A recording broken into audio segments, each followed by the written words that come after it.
lawyer rather than a leader as a prime minister if he can't even get the law right on a matter of national... Right, gather round, grab a cuppa and prepare yourself for the most polite political roasting you've ever seen in the House of Commons. I mean, if British politics were a sport, this would be Wimbledon finals, tea was spilt, eyebrows were raised, and someone probably needed a biscuit and a blanket afterwards. Today we witnessed something truly rare. A parliamentary takedown so sharp, so surgical, it probably needs its own warning label. And the star of this democratic drama, none other than Kemi Badenoch, Member of Parliament, who decided she'd had quite enough of diplomatic dancing around and went full courtroom drama, Perry Mason style, minus the American accent, and with far more parliamentary etiquette. Before we show you the video footage, I'd like to ask you a small favour. If you appreciate this content, please take a second to like this video and subscribe to the channel. Over 98% of you watch the videos without subscribing. It costs you nothing, but it makes a huge difference to us. So did you click the subscribe button? Great, thank you so much. Now back to the video. Mr. Speaker, thank you for marking 4 years since the terrible murder of Sir David Amess. I know that the whole House will want to join me in remembering our former colleague. He is very much still in our hearts and minds. The way he died reminds us that the security of members and this Parliament is paramount. So it concerns us all that the case against two people spying on members of this House has collapsed. It is simply unbelievable. Exactly as I expected, the Prime Minister had to be dragged out at the top of PMQs to give a statement that answers no questions. I don't know what they're laughing. I don't know what they're laughing at. We are talking about the security of this Parliament. He had to be dragged out to repeat only more obfuscation. It is simply unbelievable. It is simply unbelievable that he is trying to say the last government did not classify China as a threat. So I will refresh his memory. In 2021, the previous government's integrated review described China as the biggest state-based threat to the UK's economic security. In 2024, the Minister for Security said from that dispatch box that China poses a threat. But let's leave aside the government. In 2022, the Director General of MI5 in November classified China as a threat in his remarks. How is it possible that the government failed to provide the evidence that the CPS needed to prosecute? The substantive evidence was provided in 2023 by the previous government. That is when the witness statement was submitted. I am going to disclose it. They will all be able to read it. The substantive evidence was written and disclosed and submitted in 2023 under the last government. I noticed she didn't indicate whether ministers were involved in that at the time. Mr. Speaker, she questions what's in the review, the refreshed review in 2021 and 2023. Let me be clear. The then Foreign Secretary, sitting I think over here, the Honourable Member for Braintree, 1 month after the arrest, so absolutely the relevant time, gave a speech at Mansion House. It was called Our Position on China, setting out the government's policy. He said in that speech, summing up China as a threat in one word would be, his words, impossible, impractical, and most importantly, unwise.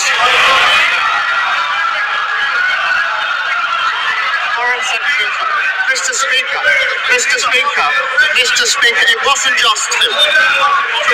Mr. Speaker, the leader of the opposition was business secretary at the time. In September 23, the leader of the opposition said, her words, September 23, the relevant year, her words, we should certainly not be describing China as a foe.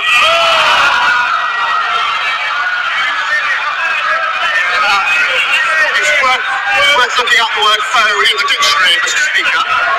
She went, Mr. Speaker, it doesn't end there, Mr. Speaker. In September 2024,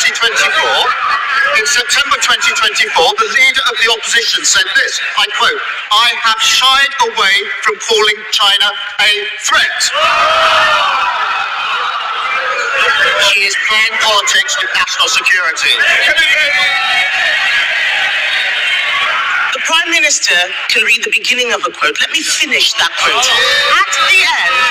At the end of that quote that he just read out, I did describe China as a threat. But this whataboutery that he is doing neglects the fact that those spies were charged under a Conservative government. They were let off under Labour. He has not answered any questions. On Monday, Mr. Speaker, on Monday, the Security Minister repeatedly told the House that ministers did not take decisions, that it was the Deputy National Security Advisor who had full freedom. Is the government seriously saying that only one man, the Deputy National Security Advisor, had anything to do with this failure? Is he seriously saying that the Deputy did not discuss with the National Security Advisor, did not discuss with the Home Secretary or with anyone in Downing Street? Is the Prime Minister seriously saying that? Yes. Mr. Speaker, let me explain why. Firstly, the case was charged under the last government according to the evidence submitted under the last government, which set out their policy decision. What was an issue in the trial is not the position of the current government, the position of the last government. And they carefully avoided describing China as an enemy because that was their policy at the time. Mr. Speaker, so far as the position under this government is concerned, no minister or special advisor was involved, and I will double check this because I've had it. I will double check this. So, Mr. Speaker, this is important. After the charging decision,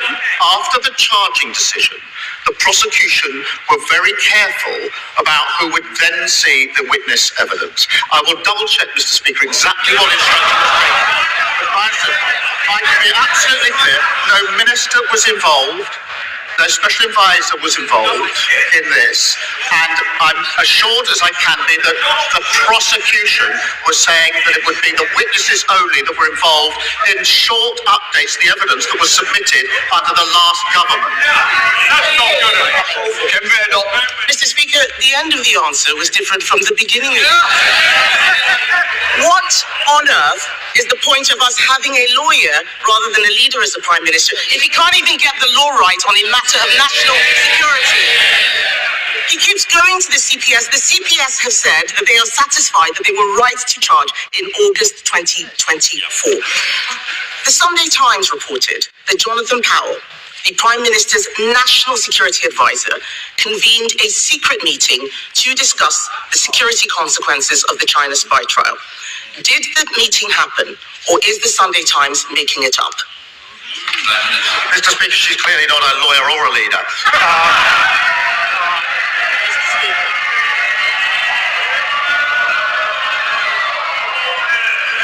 The problem for her is I do actually understand the law. I know what's got to be proven. I've also looked at the evidence. Was put in under the last government in relation to this case. There was a meeting in September. That did not involve the National Security Advisor discussing the evidence in any way, nor, Mr. Speaker, one further piece of evidence. The final statement in this case was submitted in August 2025. There was no further submission of evidence, one way or the other, after any discussion in September. This is a red herring, a completely scurrilous allegation made by the Leader of the Opposition. Mr. Speaker, the Prime Minister has now twice directly contradicted the words of his Security Minister. They cannot both be right. The chair of the Foreign Affairs Committee couldn't get any answers from the Security Minister. The CPS said that they were satisfied that the decision to charge the case in April 2024, not August, in April 2024 was correct on the basis of where the law stood at that time.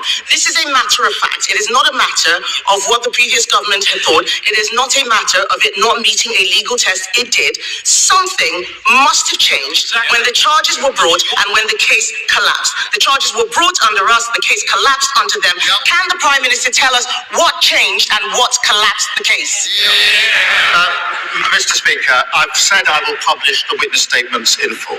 The whole House will then see exactly what was set out in 2023 in the substantive witness statement and exactly what was set out in the two supplementary witness statements, and she will then realise what she's just said is entirely baseless. Mr. Speaker, the CPS has said in the clearest terms that this prosecution was dropped because this government did not provide the statement they expected. Why should we believe a man who at the last Prime Minister's questions said he had full confidence in the best friend of a convicted paedophile? Forgive us if we don't trust a word he says. This all stinks of a cover-up. Given his statement earlier, will the Prime Minister publish today not just the government witness statements, but also the meeting minutes and all of the correspondence that he had with the CPS? Mr. Speaker, let me be clear. The only process I want to go through is in relation to some of the individuals in the statements to make sure they know it's coming up. I can assure the House there's no substantive delay here. I know it is of concern to a number of people, acute of concern to them. I will have the statements out in full. There is a bit of proper process I need to go through. The honourable member will understand why that's necessary. Then they'll be published in full. She asks about minutes, etc. There is a usual rules and process for government. But I remind her that the substantive issues in this case were discussed at meetings under the previous government. So they're asking me to disclose the discussions that they had in relation to the witness statement in the first place. Kemi Badenoch. Mr. Speaker, you deserve better, and this House deserves better than the evasive answers that we have had from the Prime Minister. Even the former Cabinet Secretary, Lord Butler, has accused the government of being economical with the truth on this issue. The Prime Minister can't tell us why Jonathan Powell had a secret meeting, which the Security Minister said he had no involvement in the case. He can't tell us why his government did not provide evidence that China was a threat. I suspect those statements won't prove it either. He's blaming his civil servants. He's blaming the media. He's blaming the last government. He cannot explain why he could not see this case through. He should have seen this case through. And let me be clear, Mr. Speaker, about what has happened. A serious case involving national security has collapsed because this government is too weak to stand up to China. And if the Prime Minister cannot protect the members of this House, what does that say about his ability to protect this country? Now you'd think Prime Minister's questions, or PMQS for the seasoned political gossip enthusiasts, would be a straightforward session of, "What are you doing about this?" followed by, "We're doing everything we can, look at this graph." But no. This time, the air was thick with accusations, contradictions, and a masterclass in strategic memory refreshing. It all kicked off with a respectful nod to the late Sir David Amels, a reminder of the serious tone that sometimes underpins these sessions, but it didn't take long before the gloves were off, metaphorically speaking, of course. This is Westminster, not WWE. Kemi Badenoch began, as one should, with gravity, pointing out the very serious matter of collapsed spy charges. You know, just a casual case of alleged espionage at the heart of British democracy. No big deal, right? Wrong.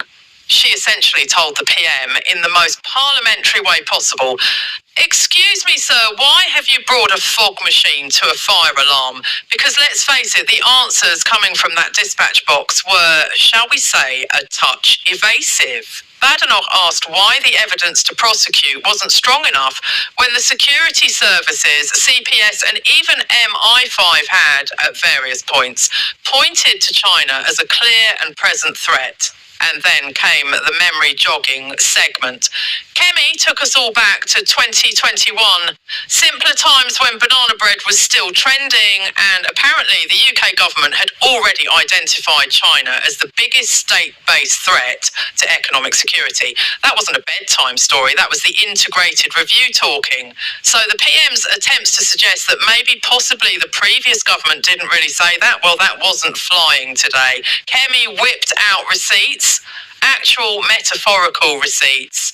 MI5 statements, ministerial quotes, security briefings. If the Commons had a projector, she'd have had a PowerPoint presentation with transitions and everything. But it wasn't just a gentle nudge of, you might have forgotten.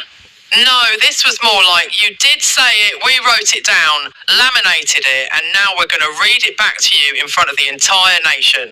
Because in 2022, the Director General of MI5 himself basically rang the alarm bell on China. That's not small talk over sandwiches, that's official threat classification. But despite all this, somehow evidence didn't make it into the courtroom. Suspicious? Oh, you bet. Then came a plot twist worthy of a Netflix binge. Apparently the substantive witness statement, the golden ticket of this whole case, was actually submitted in 2023 under the last government. Yes, the one before this one. Are you keeping up? Because at this point, the Commons probably needed a whiteboard just to map the timeline, and yet somehow, somewhere between then and now, the whole case crumbled. And rather than addressing that, the Prime Minister, according to Badenoch, was essentially playing a game of national security dodgeball. It wasn't me, he seemed to say, pointing at the Deputy National Security Advisor, who allegedly had full autonomy and made all the big decisions. Now, I don't know about you, but the idea that one bloke in a very serious suit is apparently making all the espionage-related calls solo, that doesn't sound like robust checks and balances. That sounds like the plot of a spy comedy. Kemi wasn't having it. She wanted names. Did the deputy really not speak to the Home Secretary? Not a whisper to number 10? And not even a little, by the way, China might be spying on MP's text message. And yet the PM stuck to his line, which boiled down to, oh, double check, but I'm pretty sure it was just him. That's a lot of faith in one man. I hope he at least gets a Christmas bonus, but the pièce de résistance came when the PM tried to draw a neat line between the last government and this one, as if somehow there was a magic transition where all decisions before were someone else's responsibility. And everything now is pure as the driven snow. But Badenoch wasn't going to let that pass, like a dodgy casserole at a bring and share lunch. She pointed out, again with references, that the Prime Minister himself was in the loop during the timeline in question. He was not some distant observer on a spiritual retreat. He was involved. And then the bombshell, a secret meeting. Yes, according to reports, Jonathan Powell, the National Security Advisor, had a little get-together to discuss the fallout of the spy trial, and suddenly everyone in the room leaned forward just a touch. The PM says it wasn't a big deal. It wasn't even a meeting about evidence, just a harmless chat. But Kemi wanted to know, was the Sunday Times just making it up, or is the government keeping things closer to the chest than necessary? Things were getting heated now. The Prime Minister fired back with a jab of his own. She's not a lawyer or a leader. Which, to be fair, might have earned a few gasps and perhaps a ooh or two from the backbenches, but Kemi wasn't flustered. She pressed on like a detective who's one question away from cracking the case. If the case was solid in April, when charges were brought and it collapsed later under the current government's watch, then what changed? That's not a riddle. That's basic cause and effect. Now, to the Prime Minister's credit, he promised transparency. He'd publish the witness statements. Soon. Eventually. Probably after going through the proper channels and asking everyone nicely if it's okay. And Kemi, not unreasonably, said that's not quite good enough. If there's nothing to hide, why delay? Why not also release the meeting minutes, the email chains, the text messages, maybe even the carrier pigeon transcripts? But perhaps the most searing moment was when Badenoch reminded the House that trust isn't just about what's said, it's about who's saying it. And the Prime Minister, according to her, had previously expressed confidence in someone closely associated with a very troubling scandal. It wasn't just about this spy case, it was about trust, transparency, and whether the government is capable of standing up to a major global power, in this case, China, when the stakes are high. And let's not forget the final zinger.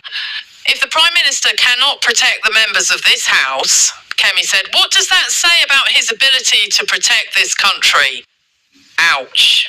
That one landed like a rogue cricket ball at a garden party.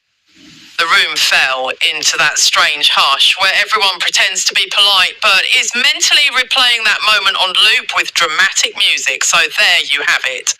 A parliamentary session that had more twists than a season of Line of Duty and enough passive aggression to make a British family Christmas dinner look like a holiday brochure.